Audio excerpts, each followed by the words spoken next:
Qui aurait imaginé que le combat de Luffy contre Kaido prendrait une telle ampleur? La guerre d'Onigashima nous révèle son climax. La tension n'a jamais été aussi grande. Et autant vous le dire, même moi, j'ai tremblé devant ce chapitre. Entre trahison, coup de tonnerre et entourloupe, ce chapitre 1042 vient encore une fois de me donner une grande claque dans la gueule. Et j'en avais besoin. Merci Oda. Une claque de réalité. Car oui, la guerre c'est compliqué. Et il y a toujours son lot d'imprévus. Ici, Oda a décidé encore une fois de nous surprendre en donnant à l'affrontement de Luffy et Kaido un tournant inattendu. Voyons donc en détail ce qui fait de ce chapitre le point culminant de cet arc. X-Drake est un homme déchiré entre son devoir et son honneur. Ce personnage est respectable pour énormément de choses. Car derrière cette allure de fier guerrier se cache en réalité un humain en proie au doute. Et effectivement, X-Drake est le genre de personne à énormément hésiter. Est-ce qu'il doit suivre aveuglément les ordres ou bien croire en ce qu'il pense être la justice? Et pour le coup, X-Drake est un marine des forces spéciales du Sword et il cherche avant tout à servir la justice en laquelle il croit. Une justice qui donne raison aux personnes œuvrant pour le bien. C'est dans cet état d'esprit qu'il attaquera un agent du CP0 qui semble être très important. Et en effet, pour lui, cette attaque est justifiée car il ne veut pas le laisser attaquer Luffy. Ce serait contre la justice en laquelle il croit. Une justice pacifique qui prend en compte les tenants et les aboutissants. Car ici, Luffy ne fait pas forcément un acte illégal. Il est tout simplement en train de mettre à terre un tyran. Un tyran qui a beaucoup trop forcé sur la corde et qui doit être mis hors d'état de nuire. Aussi, la justice en laquelle X-Drake croit est tout simplement une justice qui n'est pas frappée par la corruption ou par des propos idéologiques. Le système du gouvernement mondial est déloyal, immoral et inéquitable. Les dragons célestes ainsi que les 5 doyens et Im sont la racine de tout ce mal. C'est pourquoi j'ai la forte conviction que le Sword,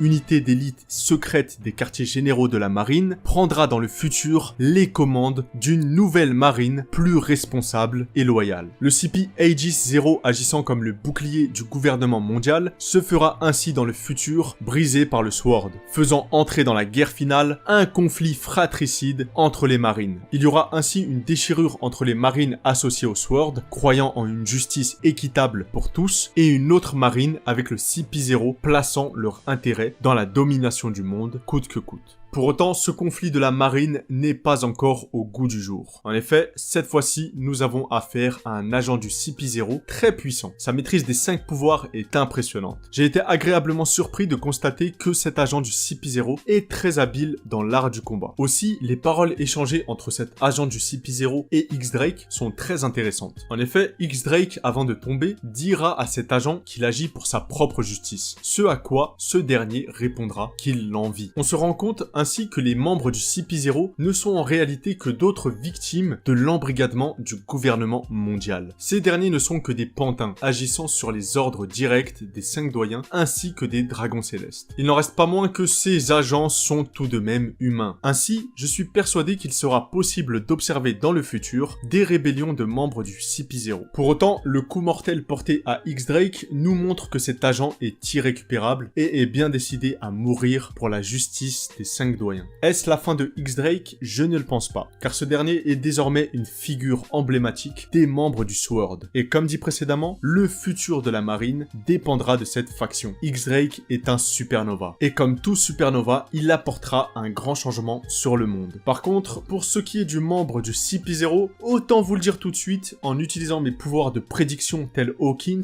ses chances de survie à la fin de la guerre sont de 0%. Et avant de vous expliquer pourquoi, montons sur le toit d'Onigashima, là où le combat entre Luffy et Kaido nous montre une pseudo-fin factice. En effet, c'est le ressenti que j'ai depuis le début de ce round. Luffy est encore en dessous de Kaido. Luffy n'est pas encore capable de terrasser un empereur malgré toutes les compétences qu'il a acquises. Et je peux vous le dire, je suis tout simplement bluffé. Le Haki des rois renforcé, le Ryuo, l'entraînement dans la prison du don et enfin la forme ultime Snake Man ne parviennent pas à faire tomber Kaido. Oda repousse une nouvelle fois les frontières de la puissance avec cet empereur. Et ce n'est vraiment pas pour me déplaire. Kaido est fort, extrêmement fort. Son titre de créature la plus puissante du monde est pour le coup très largement justifié. Tellement justifié que nombre de lecteurs commencent réellement à douter de l'issue de ce combat. Kaido, contrairement à Big Mom, fait forte impression, et c'est vraiment le cas de le dire. Mais alors, quel est mon avis sur l'issue du combat? Personnellement, je maintiens ce que je disais, et je suis content de voir que tout commence à converger vers la théorie que je soutiens. Kaido, en buvant de l'alcool, prenait du plaisir à ce combat. Cependant, prendre du plaisir à cela reste étrange, même pour quelqu'un qui aime la violence. L'ivresse de Kaido rend ce dernier imprévisible et surprenant. Sa force se trouve également décuplée et chose incroyable, il maîtrise le haki de l'observation avancée en voyant dans le futur et cela même lorsqu'il est sous l'emprise de l'alcool. Ainsi, avec tout cela, Kaido n'a été menacé par Luffy qu'une seule fois et cette fois-là ne nous a pas été montré pour la simple et bonne raison que Luffy a dû dévoiler une toute nouvelle technique. Ainsi, retournons au moment où l'empereur avait éjecté Luffy d'Onigashima. Dans le chapitre 1014, ce dernier demandait comment s'appelait la technique que Luffy avait utilisée. Gomu Gomu no machin truc. Pour ma part, je vais vous dire ce que j'en pense. Il s'agissait là du début de l'éveil de Luffy. Son état de transe allait l'amener à décupler sa force, mais malheureusement, la première fois, il était tombé à l'eau. Ainsi, l'éveil de Luffy se montrera une fois que ce dernier sera à bout de force et dépassé. Et la personne qui va l'aider à cela est ironiquement l'agent du CP0. Un agent vicieux qui a attaqué par derrière Luffy et permis à Kaido de prendre l'avantage sur l'issue de ce combat. Un avantage qui, comme vous le pensez, va mettre en rage Kaido. Et comme je le disais plus tôt, vous pouvez dire adieu à ce type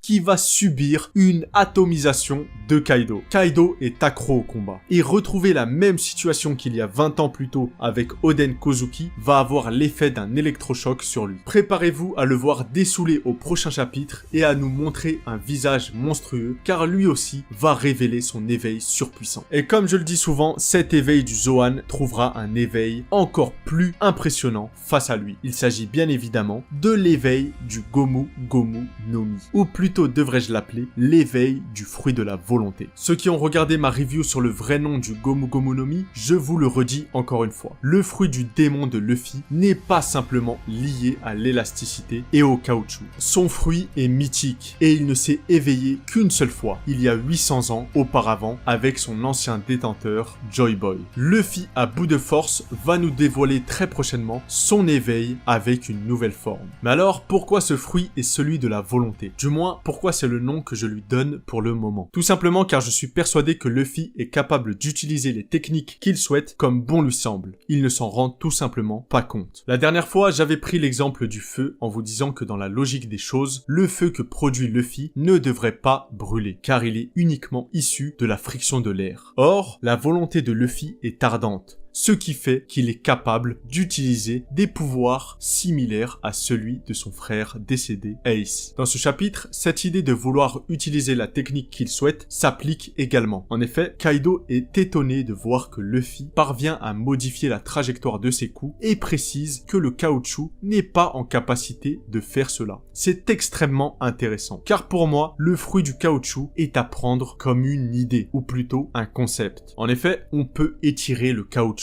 à volonté, changer son état, mais il reste toujours du caoutchouc. Et bien c'est exactement la même chose pour Luffy. Sa seule limite dans son fruit est sa propre imagination, ainsi que sa volonté. Mais Luffy aura beau changer, aura beau prendre n'importe quelle forme, il restera toujours notre cher Luffy. Un Luffy insouciant, débile, qui sait être sérieux dans les moments critiques. Si Luffy souhaite faire du feu, il le peut. S'il veut résister au souffle ardent de Kaido alors que du caoutchouc aurait cramé, il le peut. Rendez-vous compte, contre Doflamingo, il a carrément créé du haki élastique. Le caoutchouc est tout simplement une image de la volonté de Luffy. De plus, j'avais mentionné auparavant une capacité que le caoutchouc permettrait de donner à Luffy. Et celle-ci, c'est tout simplement le fait d'outrepasser la malédiction des mers. Car le caoutchouc est étanche et je suis persuadé que l'éveil montrera cette compétence, mais également bien d'autres. Pour montrer l'étendue d'un tel éveil, je vois bien Luffy développer un Gear 5. Ce serait ici son ultime forme, qui lui permettrait de mettre en avant une multitude de compétences techniques. On va pousser la théorie à fond, car j'aime ça, mais le Go dans Gomu signifie 5. Peut-être une référence au fait que Luffy aura au total 5 gears. Bref, c'est désormais une évidence. Exit les théories sur le fruit du démon de Zunisha. La cible à abattre est Luffy ainsi que son éveil, qui risque bien de tous nous choquer tant il sera impressionnant. L'éveil de Kaido fera pâle figure face à l'étendue de ce que Luffy sera capable de faire. De plus, pour ceux qui pensent que c'est la fin de Luffy, n'oubliez jamais que c'est lorsque Luffy est au bord de la mort qu'il nous montre tout ce dont il est capable. Luffy, par son éveil, éveillera dans les consciences du monde entier le fait qu'une lumière est enfin là pour rétablir la vérité et amener l'aube de ce monde.